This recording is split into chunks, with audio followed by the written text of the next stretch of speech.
প্রধান শিক্ষকের বিরুদ্ধে যে অভিযোগ আনা হয়েছে পুরোপুরি মিথ্যা এবং বানোয়ার। এখানে ছাত্রছাত্রীরা একেবারে নিরপরাধ, তারা চায় না এই আন্দোলনটা হোক, কিন্তু তাদেরকে আন্দোলন করানোর জন্য বাধ্য করা হয়েছে। যারা ছাত্রলীগ করে তারা এই উস্কানিটা দিতে আছে। ওই আবার বলছে যে তোমরা তো ছাত্রলীগ করো, তোমরা উস্কানি দাও গেলে এখানে আন্দোলন করবো ছাত্র দলের যারা সাধারণ ছাত্র আছে তারা। গতকালকে আমি সেখানে উপস্থিত ছিলাম এবং যখন ছাত্রদেরকে আন্দোলন করানোর জন্য উদ্বুদ্ধ করা হয়েছিল তখন আমি সেখানে গিয়েছিলাম এবং দেখতে পেলাম যে ছাত্র আন্দোলনের জন্য উদ্বুদ্ধ। তখন ছাত্রদেরকে বোঝানোর পরে যে তোমাদের যদি কোনো দাবি থাকে সেক্ষেত্রে তোমরা সেটা লিখিতভাবে আবেদন করো। স্যার ঢাকাতে আছেন, উনি আসুক এবং ইউনূস স্যার আসবেন। এই বিষয়টা তদন্ত সাপেক্ষে যদি দোষী প্রমাণিত হয় তাহলে তাকে স্যার এই ব্যবস্থা নেবেন। তো সেই ক্ষেত্রে আমাদের কোমলমতি শিক্ষার্থীরা বিষয়টা বুঝতে পেরেছে এবং তারা সেটা মেনে নিয়েছে। তো কিছুক্ষণ পরে ষড়যন্ত্রকারী যারা দুষ্কৃত ছিল তারা 4-5 জন স্কুলে আইসা ছাত্রছাত্রীদেরকে আন্দোলন করার জন্য উস্কানি দিয়ে তাদেরকে আন্দোলন করানোর জন্য বাধ্য করেছে এবং ছাত্রছাত্রীরা না, সেখানে বহিরাগত কিছু সন্ত্রাসী আছে, তারা এসে স্কুলে তালা মারার জন্য চেষ্টা করতেছিল এবং হাঙ্গামা দাঙ্গামা করার চেষ্টা করছে। বিগত দিনেও তারা এই প্রতিষ্ঠানের ভবনের ছাদের কাজ করার সময় চাঁদাবাজি করতে এসেছিল এবং তারাই এই আন্দোলনকে ছাত্রদেরকে দিয়ে করিয়েছে। তো সেই ক্ষেত্রে যারা আন্দোলন করেনি তাদেরকেও আন্দোলন করানোর জন্য বাধ্য করা হয়েছিল এবং যারা আন্দোলন করতে জানে তাদেরকে থ্রেট করা হয়েছে, হুমকি দেওয়া হয়েছে। তো সেই ক্ষেত্রে আমি বলবো ওনার বিরুদ্ধে, প্রধান শিক্ষকের বিরুদ্ধে যে অভিযোগ আনা হয়েছে পুরোপুরি মিথ্যা এবং বানোয়ার। এই বিষয়টার সুষ্ঠু তদন্ত দাবি করছি এবং যারা এই বিষয়ের সাথে দুষ্কৃতিকারীরা যারা জড়িত আছে এদের দৃষ্টান্তমূলক শাস্তি দাবি করছি। এখানে ছাত্রছাত্রীরা একেবারে নিরপরাধ, তারা চায় না এই আন্দোলনটা হোক, কিন্তু তাদেরকে আন্দোলন করানোর জন্য বাধ্য করা হয়েছে। আমার সেক্রেটারি যথাই যায় আমার বলে যে আপনি তো বিএনপির সহসভাপতি, দেশে যদি কোনো গ্যাঞ্জাম হয় এটা আপনি কিন্তু ট্যাকেল দিবেন। তখন আমরা শুনলাম যে ওই স্কুলে একটা ছাত্ররা একটা আন্দোলন করবে। তখন আমি গেছি চলে যাওয়ার পরে ছাত্ররা দেখে আমারে লজ্জায় কিছু স্কুলে ঢুকে গেছে আর কিছু কাকা আপনাইছেন ক্লিয়ার, দাদা আপনাইছেন ক্লিয়ার।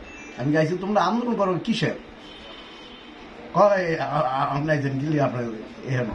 তা আমি কি আইসি তো তোমরা কিসের আন্দোলন করবা? তোমরা যে আন্দোলন করো তাহলে একটা লিখিত পর্যায়ে এটা নোট করো, নোট করে এটা তোমরা টিউনর সাহেবের কাছে দাও, দিলে টিউনর সাহেব এটা আইসা হেড স্যারের আইনে এটা বইয়া এটা সমাধান করবো। এই সমাধান মাধ্যমে যেটা এইটা আমরা মাইনে নিই।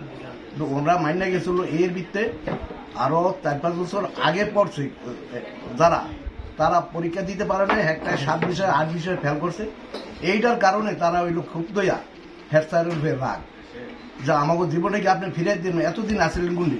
আমি এতদিন তো আমাকে এখানে বলার কোনো অধিকার ছিল না, আমরা থাকতেই না। এখন তোমাকে তো ন্যায় কথার জন্য আইসি। আপনি বহির্গত লোক, এই বহির্গত লোক এই 5-7 জন ছেলে আয়া তুমি তো বহির্গত লোক, তুমি সরে দাও। আমি নাম বহির্গত লোক কেমন?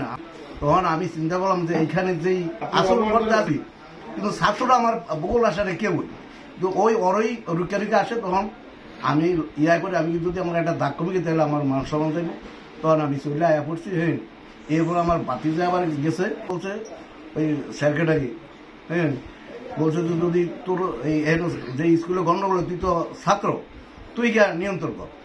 ওইখানে গেছে, গিয়া কথার কাটাকাটিতে দেখলো যে যারা ছাত্রলীগ করে তারা এই উস্কানিটা দিতে আছে। ওই আবার বলছে যে তোমরা তো ছাত্রলীগ করো, তোমরা উস্কানি দাও গেলে এখানে আন্দোলন করবো ছাত্র দলের যারা সাধারণ ছাত্র আছে তারা, তোমরা এখানে উস্কানি দিচ্ছ গেলে। এই কারণে ওরা আবার অ্যাটাক করছে যে তুই কে, তোরে এখন মারপিট করবো। এই গায়ে হাতও দিছে। এরপরে এলাকার মুরব্বীরা গিয়া তারে উদ্ধার করে আনবে। বাচ্চারা যে অনিয়ম চাচ্ছে বলছে, আসলে এই বিষয়ে আমি কোনো কিছুই জানি না।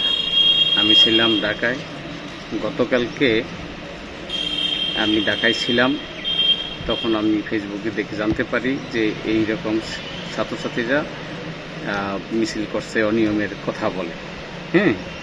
আসলে আমার প্রতিষ্ঠানে আমার কর্তৃক কোনো অনিয়ম হয়েছে পূর্বে কোনো দিন তারা আমার টেবিলেও আসে নাই, এ বিষয়ে আমি জানিও না।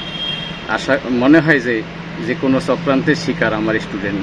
আমি মনে করি বহিরাগত যারা বিভিন্নভাবে স্কুলকে অশুভভাবে প্রভাবিত করতে চাচ্ছিল, ওরাই তাদের কাঙ্ক্ষিত ফলাফল ওদেরকে মাধ্যমে আন্দোলনের মাধ্যমে তারা চাচ্ছে। চক্রান্তটা আমি কিন্তু আগে কখনো দেখি নাই। আমার স্কুলের পাশে কিছু লোক আছে, তারা চাঁদাবাজ, তারা এর মাঝেও চাঁদা চাইছে আইসা। তারা চাচ্ছে যে গোলা পানিতে মাছ শিকার করতে, আমাকে যদি বেকায়দায় ফেলানো যায় তাহলে আমার কাছ থেকে তারা চাঁদা আদায় করে নিতে পারবে। এই জন্যই মূলত তাদের এই ষড়যন্ত্র। যদি কোনো প্রতিষ্ঠান প্রধান অনিয়ম করে সেক্ষেত্রে আমাদের জবাবদিহিতা আছে। আমরা কোনো যদি অনিয়ম করি, আমাদের ঊর্ধ্বতন কর্মকর্তা আছে, তাদের কাছে যাবে, লিখিতভাবে তাদের কাছে জানাবে। লিখিতভাবে জানানোর পরে তারাই আমাদের প্রতিষ্ঠানে ওই সূত্র ধরে বিভিন্ন এই তদন্ত চালাবে। যদি তাদের তদন্তে কোনো প্রধান শিক্ষক অভিযুক্ত হন, বিধান মোতাবেক তারা ব্যবস্থা গ্রহণ করবে। আমরা সেই বিধান মতো ব্যবস্থা মেনে নেব।